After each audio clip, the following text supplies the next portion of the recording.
With that, I would like to hand over the stage to Dr. Reinhold Achatz. Mr. Achatz is Chief Technology Officer of thyssenkrupp. And if I may say so, when we talk about the transformation of the industrial landscape in Baden-Württemberg, one of the notions or part of the discussion is whether we create another Ruhrgebiet down here in the south. Because the first very strong industrial center of Germany was the Ruhrgebiet. You may have read about that, you know, all the mines, the steel producing. And from all those tycoon type of companies that we had there, thyssenkrupp is about the only one that survived, formed as a merger of the two companies that actually survived, Krupp and Thyssen. And now, unfortunately, change is not over.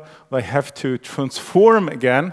And I'm very happy to have shared with Reinhold a part of my time in my first life when I was in industry at Siemens. He has been at this large German industrial conglomerate in a similar function. Reinhold is talking today about the digital transformation journey of thyssenkrupp.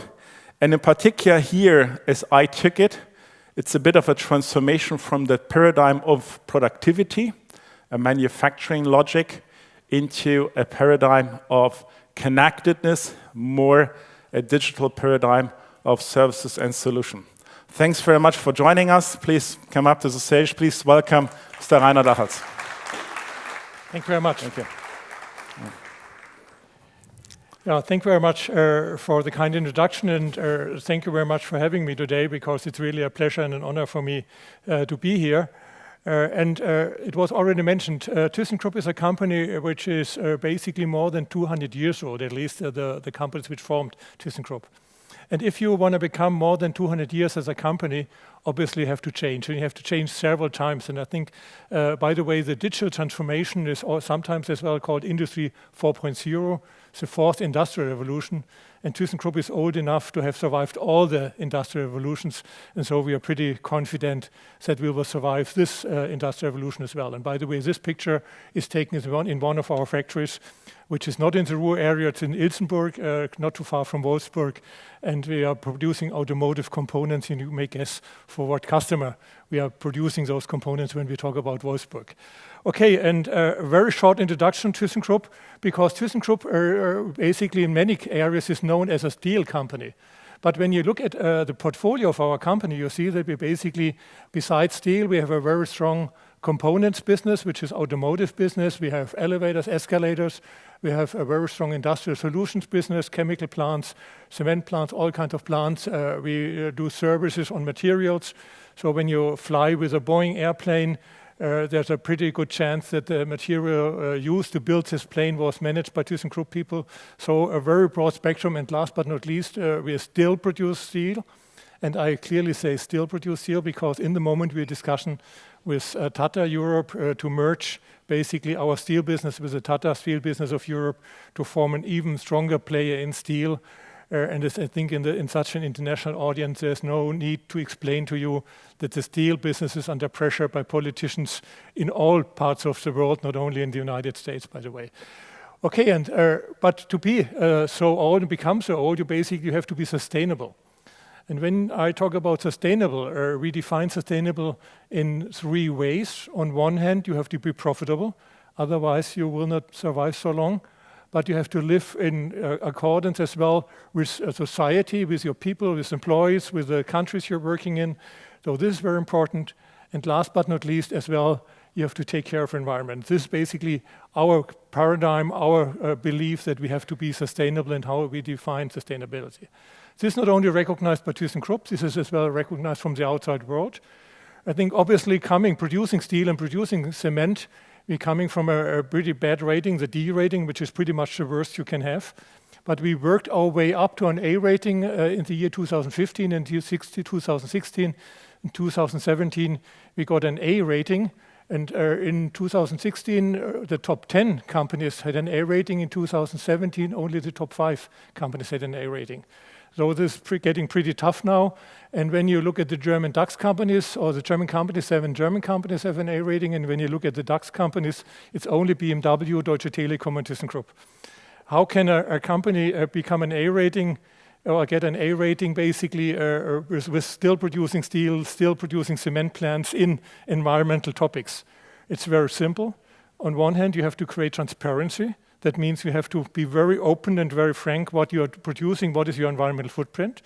And when you have basically set a baseline, then you have to set yourself challenging targets, and then you meet the challenging targets. And this is exactly what we did. So we made a baselining. Everything is public, all the things we are doing. Then we set the challenging targets, and in the last years, obviously, we met those targets. So this is something where we're going on, and this basically will lead us as well in many ways into the second half of the century. According to the Paris Accord, we want to be CO2 or greenhouse gas neutral in the second half of the century. And this is another talk, so I don't want to continue, but obviously there are big efforts as well on the energy side and the CO2 side. Now coming back to the topic, I think thyssenkrupp is a German company, a German engineering company, and so the German word for engineering is Ingenieurkunst. So basically we were and are very proud that we can really produce and engineer many things, many products, many solutions. But this will not work any longer in this world. I think we definitely have to add something, and I clearly say to add something, which is the elements of the digital transformation. And when we talk about the digital transformation, we're talking about digital products or smart products. We're talking about digital operations, and this was mentioned earlier today already. We are talking about new business models, obviously services, smart services based on software. But the key element of the whole discussion is we need to create value, because if we are not creating value for our customer, obviously we will not survive as well. So the differentiation of the classical companies of thyssenkrupp will not be that we will become a software company. The differentiation is that we will combine our classical skills with software skills, with IT skills, with connectedness, as it is discussed today. So this is a clear differentiation. And by the way, this is not so easy to copy. When we talk about the companies in California, like Google, Microsoft, and others, they are pretty good in all those digital skills, in digital tools, in digital development. But they have pretty much difficulty to go into the real world, the tangible world. And you look at Google X and other companies who really try to do so, and you see how hard it is when you visit them there. But this is basically our differentiation. We say we have to keep our classical skills, we have to keep our customer intimacy, we have to keep the understanding of the data of our customers, and then add our digital skills to basically to use those data. And this is not only theory, obviously, we're talking about a lot of technologies, we're talking about additive manufacturing, we're talking about human-robot interaction, we're talking about big data analytics with advanced algorithms, we're talking about industrial IoT, clouds, platforms, secure customer data exchange, we sell products over the internet, we help our people and our customers with augmented reality, we train people with virtual reality, we work on autonomous systems, and we build data-enriched products. So it's really the full scope, basically. It's basically the list of topics of this event where we're working on. And this is not only theory. When you look at those pictures, and don't worry, I don't explain each of it, basically we really do it. The only problem we have in the moment, the number of people working those projects is pretty limited. So we have our lighthouses, so we know the technology, but now basically thyssenkrupp is a company with 160,000 employees. Now the 5,000 employees which know the technology have to convince the other 155,000 that is the right thing, the right way to go. So we know the technology, we have the technology, but now the big effort for us is to bring it into the whole company and to make the whole company in a transformed company, in a digital company, which combines, as I said earlier, the classical engineering skills with the digital skills. And I give you some examples. I think one of the most exciting examples from our point of view is electrical steering. Fits pretty much in this area as well with the big automotive companies. When you look at steering, in the past, in the beginning, steering was mechanical, but then the cars got faster and heavier, So basically, we had hydraulic steering, and now in today's world, we have electric steering. That means we are replacing mechanical components with electronics and software. And this is exactly what's happening. That's called mechatronics in our world. So we are coming from a classical mechanical world and going into a software world. And the differentiation of our steering today is software. So I was driving on one of our test centers a car, and the engineers are sitting in the back seat, on the back seat, and I was driving. Basically, now you feel you drive a BMW, and I felt the road. Then they made a software switch, some software switches, and now you drive a Mercedes. So it was driving very soft. And then they took all support away, and it was very hard to keep the car on the road. So it's basically software is defining our steering, and this is exactly the change we are going through, coming from mechanical, still knowing how to build the mechanics, because obviously everything is built on the mechanics, but the differentiation now is software. And we have a business in the moment, an order backlog of 8 billion euros. 8 billion euros is even something for a company of the size of thyssenkrupp. Why that? Because this is a next step to drive-by-wire. We have the first drive-by-wire project with the big companies, and eventually it will be autonomous driving. And this is a car driving with thyssenkrupp software autonomously on a racetrack. This is obviously one of our customers' car. This is one of the cars we built ourselves for testing purposes. So this is basically one good example. We coming from the mechanical side, we combine the mechanical know-how, the engineering know-how with software, and then we have a combined product. Pretty much the same in the elevator business. I think this is the so-called multi. It's an elevator without ropes. So we replace the mechanical component rope with magnetic forces, and magnetic forces are controlled again by software, electrics, and electronics. This is exactly again the same thing. Replacing mechanical through software and electronics, digital transformation in a very profound way. And this is, by the way, tested pretty close to this area in Rottweil, not too far from Stuttgart Airport. This is the highest test tower of Germany, the highest observation tower of Germany. If you have a chance and when weather is nice, visit us and go there. But this is really a breakthrough and a change in the way how we think transportation, because this elevator will not only go up and down, it can go sideward as well, and you can put as many cabins as you want into a shaft. That means you can create a flow of people, and a flow is always more efficient than going up and down. So we reduce the service space of a building. That makes a building much more efficient, though the builder can basically sell more office space, and this is what they're living from. They make their living from. So this is basically something, and no limitations anymore of the ropes. You can build a building as high as you want to, and you basically as well can move in any direction. And I believe this will create mobility in a densely populated area in future, because this will change the way how architects think. And the first building, by the way, will be built or is built in Berlin and will get operational in 2020. So we are in the phase of commercializing now. The other thing is basically pretty much a similar thing. I think you know what it is a walkway. And the classical walkway is driven by a chain, a mechanical component chain. What we are doing, we are replacing the mechanical component chain, again with magnetic forces. And when you basically step on this walkway, the only elements are overlapping. And when you are on the walkway, we are moving them apart because they are elements of a linear motor, so we can control them individually. And this accelerates you 3 times. That means when you go from terminal A to B in future, you can be 3 times as fast as today without being accelerated in a way that you cannot stand anymore, because this is the critical path. When you step on it, you accelerate people, and this is a limitation of today's walkways. But when you accelerate while you're stepping on it, you can accelerate it as fast as you want to. In the moment, we're doing it 3 times. Again, we are replacing mechanical component chain with electric magnetic forces controlled by software, and this is our digital transformation. On the other hand, I think many people, if you know what this is a Microsoft HoloLens. We call it ModLens with our application, and this is supporting our service people. When they work in an elevator shaft, it's pretty narrow, it's very hard to hold a tablet or a PC or so, but they want to have connectivity, though they are connected with video and audio with a service center, and they basically can call anytime the service center with augmented reality. They get additional information in their glasses. And this is something how we support basically our service people. In the meantime, we have 5,000 units in operation, so we're working on it, and we have some experience. And to be honest, some people don't like it. They say we don't want to use it, but most of our service people are excited about it. So obviously, it's a change of culture. Are you accepting it? Are you ready to adapt, or you want to do it old way? And this is another application of this HoloLens. We are building as well chairlifts specifically for elderly people, or people which need support. And when you basically call to get a chairlift, you really need it.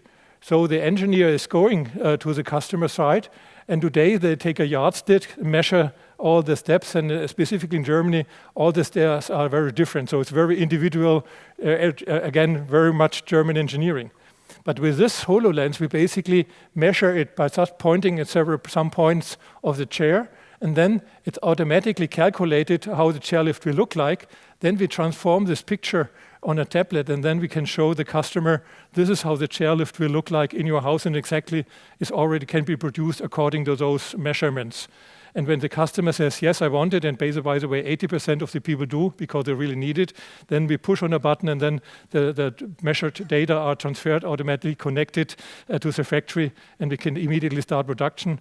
So we reduce our shipment time from 8 weeks to 2 weeks, basically, this as well. We sell more because we can handle more customers at a time, and obviously we are much faster in the business. This is again clearly creating value for the customer, and this is from my point of view what digital transformation is about. Many people are talking about the digital twin as well. By the way, this is the digital image and this is a real image, and it's hard even to see the difference. So basically we build factories. We build factories which build cars, for example, and we build those factories in a computer just virtually. And then we do the full testing of the system simply without any hardware. And when the system is up and running on a computer, then we implement it in reality. This reduces commissioning time dramatically, and obviously reduces our cost as well dramatically. So this is a great feature, how we really can reduce the tedious setting up, changing, testing at customer side, which is a very high effort. So it's really, again, creating value for the customer and creating value for us. The same is available in a chemical plant. thyssenkrupp builds as well chemical plants. And with this chemical digital twin, we even have a simulation, a model of the whole full plant. And we can test ways of operation even. So it's not only commissioning, it's as well running the plant. So we test different ways of operation. And when we found the best way of operation, then we transfer the parameters from the digital plant to the real plant to the plant control and operate it. So it's not only a commissioning tool, it's as well a tool to run and optimize plants while up and running. The other thing is basically augmented reality. This is in a steel factory. We can project the steel data or the material data on the sheet, on the steel sheet, and obviously quality control is getting pretty easy because you have all the data on hand because we are connected, we have a lot of sensors. It's basically a totally integrated system here. Then now we are talking about virtual reality. I think many people of you, and I think all of you know those computer games, virtual computer games. You run a roller coaster and sort of thing. Why not run a ship? We're building ships as well. And while ships are built, the crew is trained in a virtual model. We have all the components, elements digital anyway. So we build basically a digital world where the crew is trained while the ship is built. And when the ship is ready, basically the crew can go on the ship and can operate the ship seamlessly because they already trained while the ship was built. So that's virtual reality, and that's not the only training opportunity. I think we train people as well how to handle walkways or gangways towards an airplane on airports. Or we as well train people how to help to land a helicopter on a ship. Though there are many ways where we replace the hardware, again, through digital tools, through software, which reduces a lot of cost, reduces time, and makes everything more efficient. So again, it's about creating value through a digital transformation. Big data is a big thing for us, and as I said earlier, thyssenkrupp is a classical company. So we know the data, we have the data, we know our customer, we know the process of our customer. So we optimize mining, so we take videos from the shovels of big mining equipment, and then we basically can check as well as the conveyor belts, for example, and then basically we can look, is there something going wrong? Basically, do we need to replace a part? So we can work with predictive maintenance, we can replace parts when it's necessary. So this is something we're doing. By the way, it's the same, this is an electrolysis system. Here we're producing hydrogen, and green hydrogen will be one of the key elements of the digital transformation and the energy transformation of Germany. Basically, we can control each single element, and when it makes more sense to exchange the element because there's some degradation, then we can basically optimize it and exchange in the next maintenance phase the next element. Same thing with plant intelligence, optimize productivity with a chemical plant the same way. This is a very exciting topic as well. This is a ball screw production. And in the past, we basically were measuring 3 points. Today, we're measuring more than 7,000 points, and obviously we can be much more accurate, and obviously we're working with neural networks here, and now we can be much more precise in deciding what is a good part and what is a bad part. And even being in a high 90% rate of good parts, we could increase the number of good parts by 2%, which is pretty much a big difference in a ongoing production. And this is basically simply because with artificial intelligence, we could understand, and machine learning, we could understand how good parts look like, how bad parts look like, and this is improving the output of our factory. And another very exciting topic from my point of view is something we built in what we call a garage, which is a project or a number of projects where we basically allow young people in thyssenkrupp to create new ideas. And this is a sensor we put in a car. It is basically the fitness tracker of a car, independent from the car manufacturer. Basically, when you manage a fleet, you have different car types. And with the sensor, you basically can track the behavior of the driver and the behavior of the car. And obviously, for a fleet manager, it's very important to understand how cars are treated and how cars are managed. And maybe when you rent a car in future, you pay for the wear you create, the treatment of the car, no longer for the kilometers or miles you run the car. This will happen obviously as well with data transferred into the cloud and then analytics on the data in the cloud. One example I mentioned already is human robotic collaboration. And this is basically real artificial intelligence application as well, because the robot is observing the people, is obviously understanding the situation, and is acting accordingly. So it's not machine learning, but it's already artificial intelligence in real life. And this is something which can be seen in factories. It's not something which we do simply on slides. And by the way, this is a really heavy robot lifting heavy motor parts. So again, creating a lot of value for the customer, for the value for the worker here. I will conclude my talk with something which is, from my point of view, very important, not only for thyssenkrupp, but as well for the rest of the world. We're talking about big data and data exchange. I think when the paradigm in the internet today is, as soon as you put data into the internet, you basically lose control of the data. This is, I think, maybe acceptable for us as single people, as private person, but it's definitely not acceptable for a company. And for that reason, many companies are hesitating to basically share data. This data ownership is getting more important, but on the other hand, by sharing data, obviously you can create a lot of value. And now, how do we solve this conflict? And our idea is basically, why don't we put a system in place which we call international data spaces, and we formed an association. It started with industrial data space. Now the medical people understood that there's a good advantage for sharing data. Now there's a medical data space, there's a material data space, there's a logistics data space. For that reason, it's called international data spaces. And the idea is basically to have a secure data exchange between clouds, basically, or between data sources. And the classic idea is we don't only share the data, but we attach a contract to each piece of data. And this contract describes expiration date, so we have a digital rubber. It describes the access rights, so what are you allowed to do with the data, and the cost of the use, so this allows to create business models. And now basically when this is happening, and we already have the first examples of how we do it, we as well can build agents for us, and the agent goes into the internet and say, I need this and this data, I'm ready to pay so much for it, and I'm ready to accept those boundary conditions. And then two agents can negotiate, close a contract, and then the data can be transferred according how you set the parameters of your agent, what kind of contracts are you ready to close. This is the infrastructure. Obviously, we need connectors. You need an app store where you can download contracts, where you can download apps. You will obviously need a clearinghouse because we need a trusted environment. So it's not so easy, but this is basically what we are providing.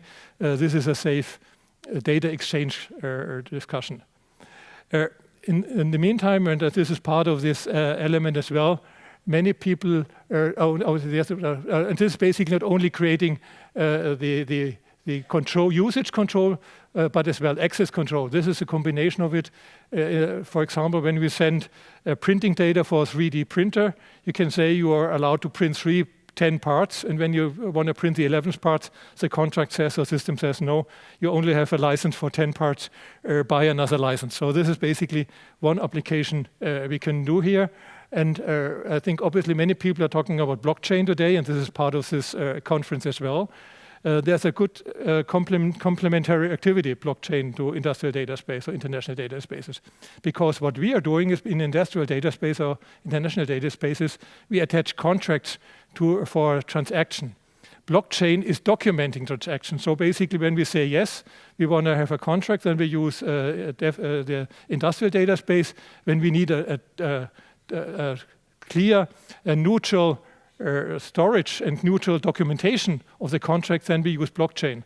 In the moment we basically discussing use cases where we say yes, we use both in one element one system when we basically need contracts for exchange of data and a clear neutral documentation.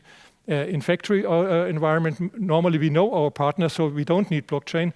But when we go into the internet and we don't know our partners anymore, then obviously blockchain is very helpful. And I'm sure this will be discussed pretty much in this conference. And my colleague Frederick Noll will hold a speech or a discussion on that in one of the breakout sessions tomorrow.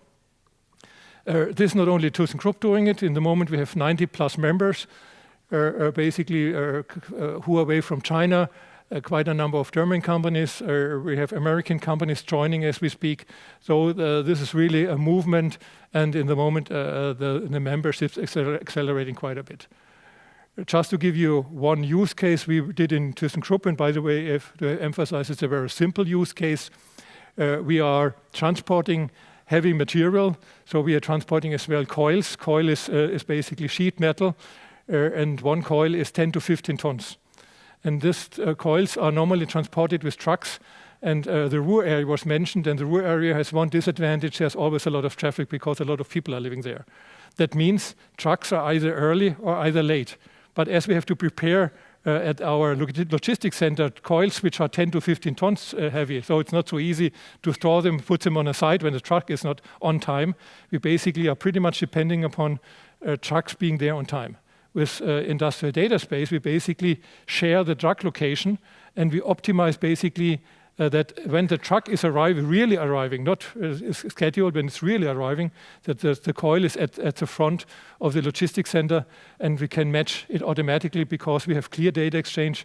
And this is available on one hand with truck management systems, but as well when we have single truck drivers, it's on the smartphone of the truck. So this is a connector as well for industrial data space. Yeah, thank you very much for your attention, and if there are any questions, I'm happy to answer. Thank you very much.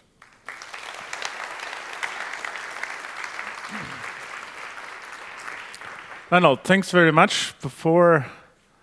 Is there any question from the audience right at this moment? Then maybe I would like to pose a question. The things that you have shown are quite impressive, and shows how much thyssenkrupp has changed already.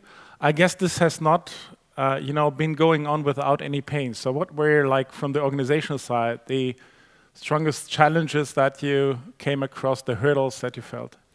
I think obviously it's, from my point of view, changing the culture of a company. Because as I described earlier, we have people which are successful over many, many years.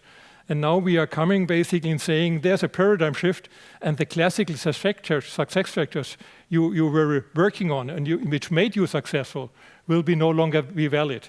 We tell them there will be new business models, there will be new businesses. So we basically change their world, and this is not so easy for successful people to accept. For example, when you are in big trouble, then under big pressure, obviously, then you're ready to do so. But when you feel I'm successful, and why should my business not go on? And you described it for the German Mittelstand earlier. ThyssenKrupp is a big company, but we have a lot of divisions which are basically pretty similar to Mittelstand. And this is basically the communication we have to make. We have to convince the people. We have to train people. This is one element. And the other element is basically get enough well-trained people. Because we are going through a paradigm shift. And as we speak, we're really going through a paradigm shift. And there is no way of getting all the people we need from the outside world. So from my point of view, and I spoke as well to the German government, we were invited by Chancellor Merkel 2 weeks ago, 40 experts discussing exactly how does Germany manage the digital transformation.